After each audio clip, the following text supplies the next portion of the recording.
nosso destaque agora é o trabalho de polinização das abelhas na produção da agricultura. As pesquisas e a prática têm mostrado que a atuação delas gera importante incremento na produção de grãos, soja, milho e, mais recentemente, na produção de citros também. O avanço da citricultura em Mato Grosso do Sul é uma prova disso. Para destacar esse trabalho, nós recebemos aqui no estúdio o médico veterinário e consultor em apicultura, Dr. Gustavo Nadeu Bijos. Tudo bem, Gustavo? Tudo prazer, ótimo, viu? Graças a Deus. Iniciando o ano aí com tudo para dar certo aí também. Vocês começaram com uma notícia boa, né? Que o acordo Mercosul com a União Europeia pode beneficiar as exportações e compensar um pouquinho que vocês perderam dos Estados Unidos, né? Não tenha dúvida, porque a gente está com 50% ainda. Foi reduzido para 40%, mas nós temos 10% ainda de uma ação anti-dumping contra o mel brasileiro, que nós perdemos, né, a ação. Então, nós continuamos com 50% em cima do mel brasileiro para exportação para os Estados Unidos. É a taxa. É a taxa. Então, assim, essa abertura para o Mercosul agora, para o mercado europeu, pode realmente abrir novos mercados dentro da Europa para a gente poder escoar essa produção que ficou um pouco retida aqui no Brasil. Mas o nosso assunto principal hoje não é a produção de mel, que é bastante difundida. O nosso assunto é a polinização das abelhas em benefício do agricultor. Exatamente. Não só do produtor de mel, mas do agricultor. Então aqui nós temos o seguinte, eu queria que você explicasse. Claro. Nós temos também imagens tiradas da internet que mostram um pouquinho desse trabalho e eu queria, por favor, que você comentasse. Claro. A polinização é a transferência de grãos, de pólen do órgão masculino para o órgão feminino de flores da mesma espécie. Então a abelhinha vai lá, precisa se alimentar, vai atrás do néctar e acaba se lambuzando daquilo e transfere esse grão de pólen para a parte feminina das plantas da mesma espécie. Bom, isso é o que a gente acha no Google, mas e na prática? Na prática é exatamente isso. Aí a gente está vendo aí as flores do nabo forrageiro, por exemplo, em que a abelha visita muito. Aí a gente tem a soja agora, que é extremamente beneficiada, né, pelas abelhas, onde há até produção de mel em determinadas regiões, não é em toda a região do Brasil, porque nós temos variedades diferentes, solo e clima diferentes, porém, essas culturas são muito beneficiadas por esse trabalho das abelhas. Então, elas transferem o pólen, que é o gameta masculino das flores, e transferem para uma outra flor da mesma espécie, que é a flor feminina, que recebe esse grão, e onde é depositado no órgão feminino, e nós temos então a fecundação. Aí, no caso, ela está buscando o alimento dela. Exato. E então ela sai para buscar pólen e sai para buscar néctar.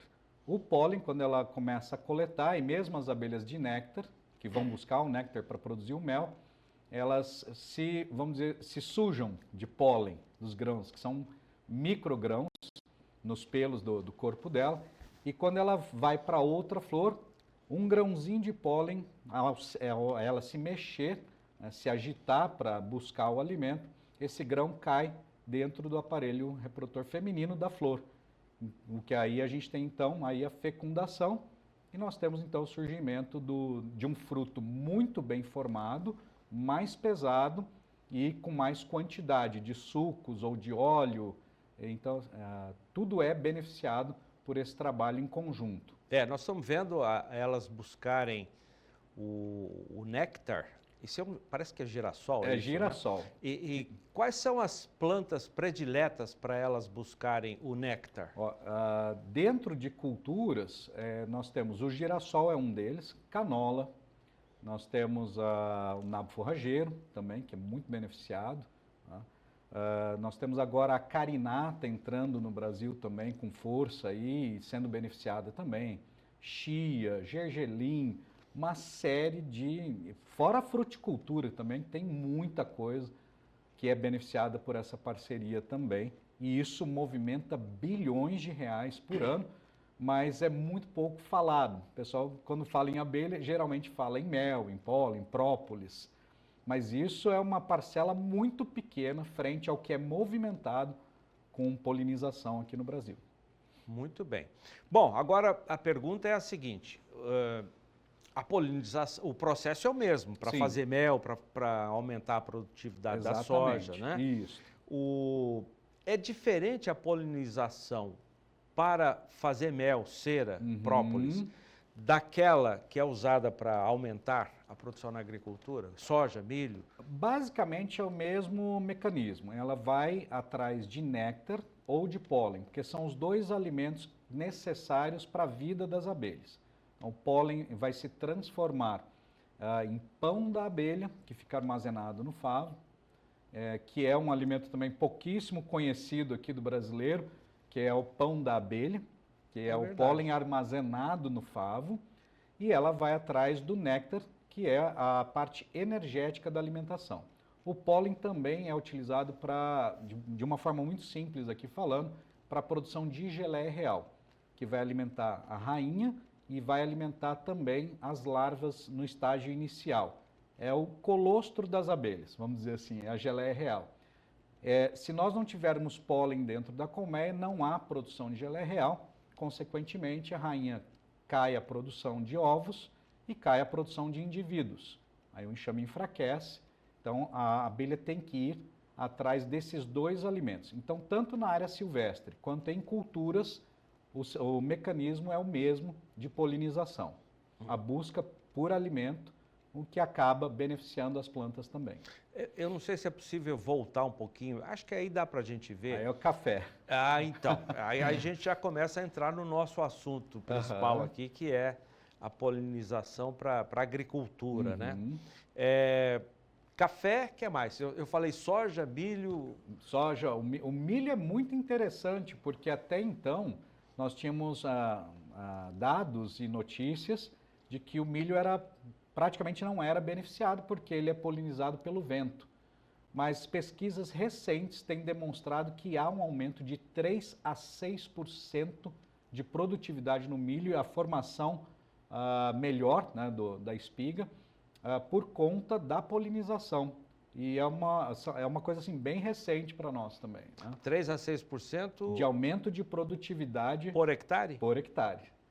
É a mesma coisa da soja. A soja já é muito estudada, até pela Embrapa Soja, pelo Dr. Décio Gazzoni, pesquisador assim, já muito conhecido, não só da agricultura, mas também da apicultura, e comprovado que nós temos um aumento aí por hectare de 3 a 6 sacas a mais por hectare, somente fazendo um trabalho profissional de polinização. E quando eu falo profissional, não é simplesmente levar a colmeia, despejar lá, vamos dizer assim, né, na lavoura e deixar com que as abelhas façam esse trabalho. Então, existe manejo, existe direcionamento, existe planejamento e logística também para que a propriedade tenha a sua logística ali não prejudicada e os apicultores possam trabalhar também ali com segurança e trazendo benefícios para os dois. Né? Então, a polinização é o ano todo? Dependendo da cultura, o apicultor pode rodar o ano inteiro no Brasil, porque nós temos culturas em determinadas épocas diferentes. Então nós temos a fruticultura também, nós temos o café, como a gente viu nas imagens, a citricultura, como você bem mencionou, visitei recentemente, no final do ano, uma propriedade em Três Lagoas, onde a média de produtividade por hectare é de 1.500 caixas. Tudo por causa das abelhas também. Então, é uma média, assim, espetacular de produtividade. Se botar no papel o valor disso... compensa e muito a contratação desse serviço especializado de polinização, não tenha dúvida nenhuma. E da soja, você vai pagar meia saca, praticamente, ali, pelo serviço do apicultor em levar essas colmeias, em atender bem essas colmeias e prestar um serviço digno e profissional. Hoje existem, então, profissionais que mexem só com isso? Exatamente. No Brasil há necessidade de mais capacitações nesse processo. Os americanos foram muito felizes em ter escolhido a polinização como principal atividade da apicultura nos Estados Unidos. É a principal? É a principal, dos grandes apicultores, é a principal atividade. O mel é completamente secundário. E eles focam muito nessa questão da polinização, que é onde eles realmente ganham dinheiro com a apicultura. O mel fica em segundo plano. Se produzir, eles colhem também, mas eles focam muito o trabalho de polinização. Nas amêndoas na Califórnia, por exemplo, tem apicultores que saem da Flórida e cruzam os Estados Unidos e compensa chegar na Califórnia e prestar o serviço. Leva as colmeias. As colmeias. Isso. Existe até uma colmeia automatizada hoje que tem barateado os custos para o apicultor e para o agricultor e aumentado a eficiência. E a amêndoa não produz mel nenhum. É realmente só o serviço que o apicultor presta para o agricultor. E aqui está começando, mas a gente precisa realmente capacitar melhor, tanto apicultores quanto agricultores e pecuaristas. Porque a gente também não falava de pasto. Pois é, a pergunta que tem aqui é essa. Pode ser benéfica para o pasto? Uma vez eu fui numa instituição e recebi, assim, taxativamente a resposta à minha pergunta. Falei, a braquiária, ela tem aumento de produtividade? E eu lembro muito bem que eu era estudante ainda de veterinário e a pesquisadora falou, não há nada de aumento de produtividade. Mas eu desconfiei porque a abelha visita muito a flor da braquiária, por exemplo, ou de gramíneas. A alfafa é dependente de polinização e é alimento do gado, em vários estados aqui do Brasil, inclusive. Mas há alguns trabalhos na África, que é a origem de alguns capins aqui utilizados para o gado, que demonstram um aumento de produtividade de sementes viáveis. Ou seja, há uma melhoria do pasto e aqui fica até meu convite para que a gente possa, as instituições possam aí pegar e estudar mais essa questão do pasto. Porque o pecuarista também ele, assusta quando vê uma praga no pasto e acaba aplicando os defensivos de uma forma também incorreta e a gente pode ter prejuízos aí na mortalidade das abelhas. E aí todo mundo sai perdendo. Tem que ter uma harmonia, né? Não tenha dúvida, porque, na verdade, o agricultor e o pecuarista também não conhecem desse trabalho. Então, cabe a nosso setor apícola e às entidades públicas e privadas também começar um trabalho de divulgação demonstrando os benefícios dessa parceria, porque só tem benefício. Eu cito aqui sempre um grande exemplo ali no Paraná, da Lígia Jung. Ela é de Floresta, no Paraná, já muito conhecida no Brasil, e o pai trabalhava com apicultura há 50 anos no meio da lavoura de soja, e hoje ela assumiu os trabalhos e continua. E ela é notícia aí em vários canais aí por esse trabalho. Como é que funciona na soja? Vamos pegar o exemplo da soja. Claro. Você tem lá um produtor com 500 hectares de soja. Quantas colmeias ele pode colocar para ter... Porque se você colocar a colmeia num lugar só, ou pegar 10 colmeias e colocar num lugar só, o voo das abelhas vai ser limitado. Isso. E as demais áreas, como é que serão beneficiadas? Como é que é a logística disso? Excelente pergunta. Para cada cultura, existe já estudado, né, e pesquisado um determinado número de colmeias por hectare. Por exemplo, na laranja, o máximo de colmeias por hectare é de 5 colmeias, para que a gente tenha uma polinização bem efetiva, com maior eficiência possível, e não estrague a polinização, porque a laranja também não precisa da abelha, mas ela potencializa a polinização, trazendo frutos melhores, mais pesados, com mais suco, e compensaria até a perda pelo greening lá no estado de São Paulo. Em receita, com aumento de produtividade, compensaria a perda pelo greening no estado de São Paulo. Ela não fica mais resistente ao greening, não tem essa relação. Mas, o aumento de produtividade na citricultura compensaria em receita o que o pessoal tem perdido lá para o greening. Então, na soja, por exemplo, é de 5 a 8 colmeias por hectare. É bem mais do que na citricultura. E os enxames, é interessante que eles cheguem prontos, já bem equilibrados para fazer o trabalho de polinização com eficiência. Na E como é que fica, você vai espalhar essas colmeias no hectare? Pois, e o trabalho das máquinas, como é que você administra para não... Perfeito. Também ou máquina passa quando não tem colmeia? Não, excelente pergunta. Às vezes é necessário algum tipo de trabalho. Então, antes de fazer o transporte das colmeias até a cultura, vamos citar aqui a soja mesmo, né? Que tem também um trabalho intensivo de máquinas em praticamente todo o período, se faz um bom planejamento com a propriedade.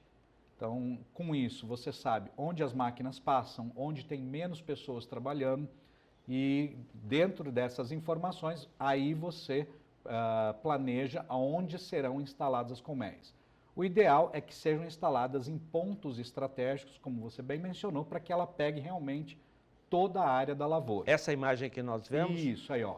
Isso aí é no café, aí. O café tem também demonstrado um aumento de produtividade, tem deixado muito cafeicultor aí feliz, com a melhoria dos grãos, inclusive. E no Espírito Santo o pessoal até produz o mel de café, que é exportado, inclusive. Aí a canola, principalmente no Rio Grande do Sul, é muito forte, o girassol. Então nós temos inúmeras culturas onde nós podemos trabalhar em conjunto sem nenhum prejuízo, nem para as abelhas e muito menos para as culturas. Quando você fizer as aplicações, as pulverizações defensivos, tem que tirar as colmeias? Não, nós temos duas possibilidades, três na verdade. Primeiro, um calendário já, por isso que eu falo que o planejamento é a alma do negócio. O apicultor geralmente não planeja, ele faz um contato e acaba levando as colmeias e também o agricultor não tem tanto contato com o apicultor. Dessa forma que é feito na maioria dos casos. E o apicultor leva basicamente para produzir mel, o que geralmente não acontece. Né? Então, não acontece? A produção de mel, por questões climáticas.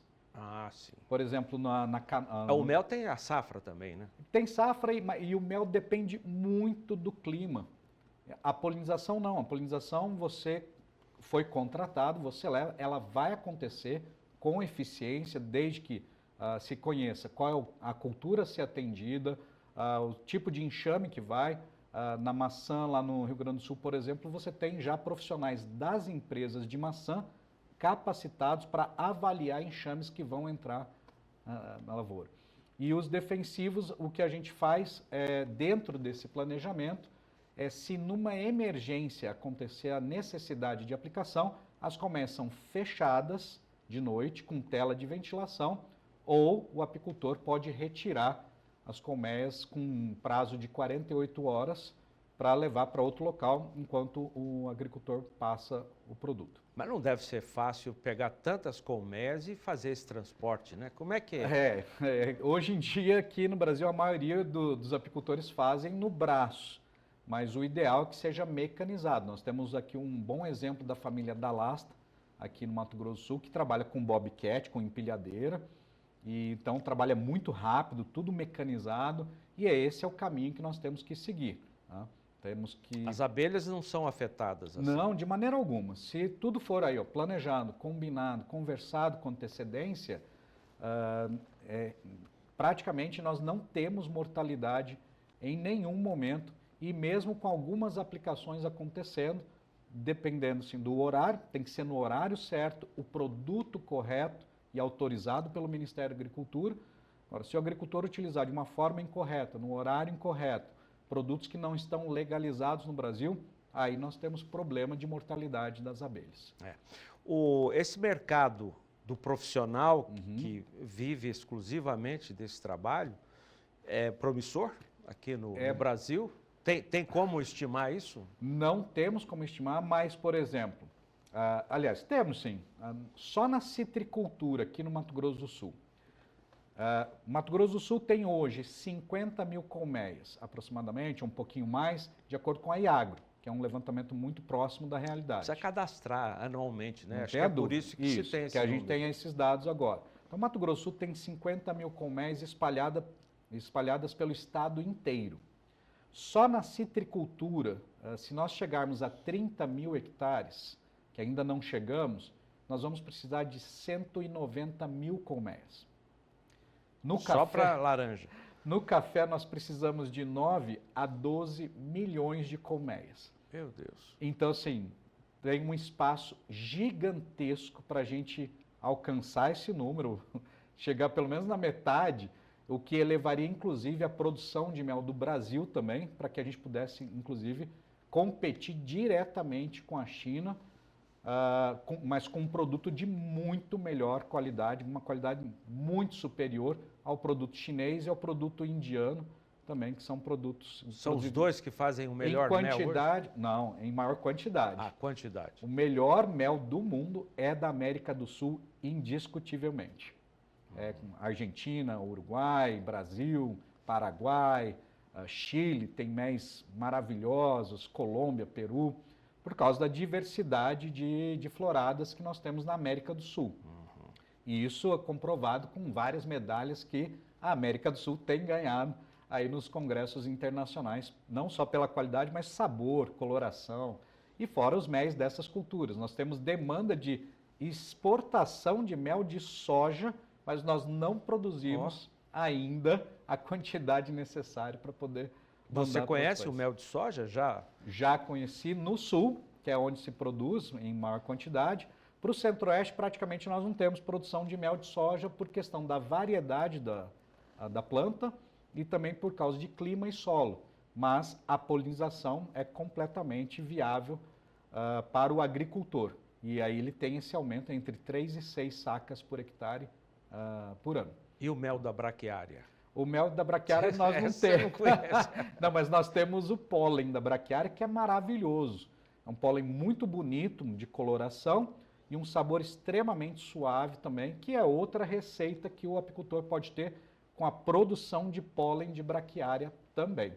E lá nos Estados Unidos, esse trabalho de polinização para a agricultura rende mais do que o do mel? Com Quanto certeza. mais? Tem esses números, não? Você recebe, por exemplo, 150, dependendo da cultura, você pode receber de 150 a 250 dólares por colmeia a cada 15 dias. No Brasil, nós temos culturas, por exemplo, a melancia, que nós recebemos por colmeia entre 200 e 300 reais por colmeia, na cultura da melancia. Tem um pessoal que está produzindo sementes agora de abóbora, de tudo que você imaginar, hoje em Minas Gerais, que tem 2.500 colmeias da empresa mesmo, porque não conseguiu de apicultores. A própria empresa investiu em apicultura só para polinizar, para produção de sementes. E essa mesma empresa tem 10 mil colmeias no Chile para produção de sementes lá também. Então, assim, o mel fica sendo um subproduto. Subproduto. Exatamente. Mas rende também, é uma renda com extra. Com certeza, paga alguns custos, você pode vender, e pode vender em quantidade, um ano inteiro, e as empresas podem aproveitar para atingir mercados diferenciados. Inclusive, a gente tem a questão do preparado de mel em produtos alimentícios e cosméticos, que não é mel, é um xarope com essência de mel, e a indústria reclama que não tem mel para comprar num preço competitivo. Por isso que eles partiram para esse preparado. Se nós tivermos um mel com preço competitivo, eles preferem muito mais o mel natural, não tenha dúvida.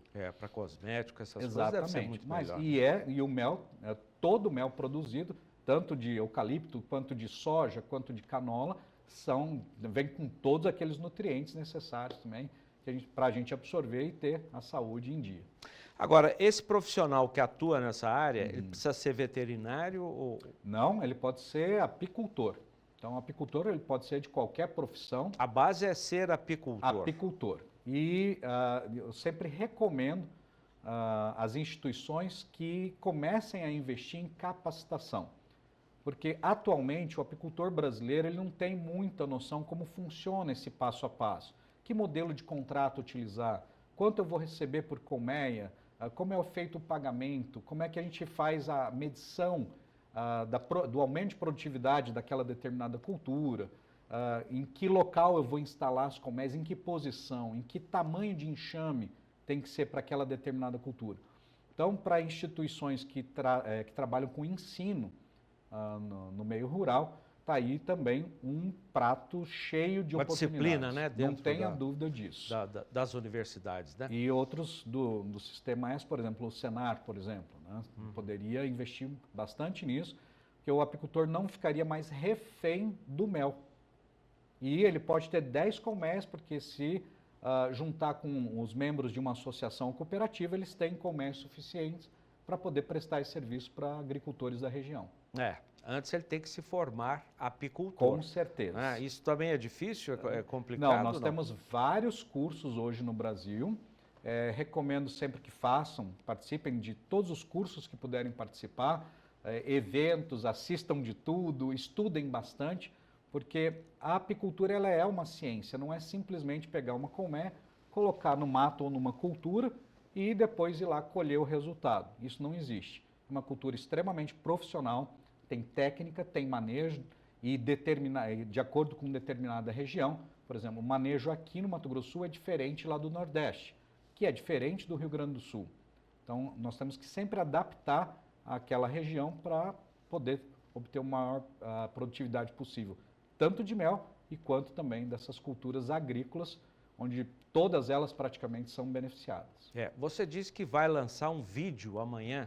Isso, amanhã é um Como é que é? Que vídeo que é esse? É um vídeo, nós temos o Clube Tecnoapps, onde nós temos lá já um programa chamado Poliniza Brasil. É um dos meios de você adquirir informação e prestar um serviço adequado e profissional para o agricultor ou para o pecuarista. E amanhã nós temos um vídeo onde eu vou falar sobre especificamente a polinização da soja, que é também, a intenção é que as entidades e instituições também assistam, foram convidados para que possam assistir. E na segunda-feira eu vou tirar as dúvidas numa live, ao vivo, em relação à questão de qualquer pergunta que o pessoal tiver durante o vídeo, né? Mas é especificamente sobre a polinização na soja. Nós estamos vendo aí o seu Instagram, né? Exatamente. Lá vai ter a informação de como acessar o vídeo no canal no YouTube também, que é o canal Tecnoapps, que o pessoal pode acessar também para poder obter bastante informação.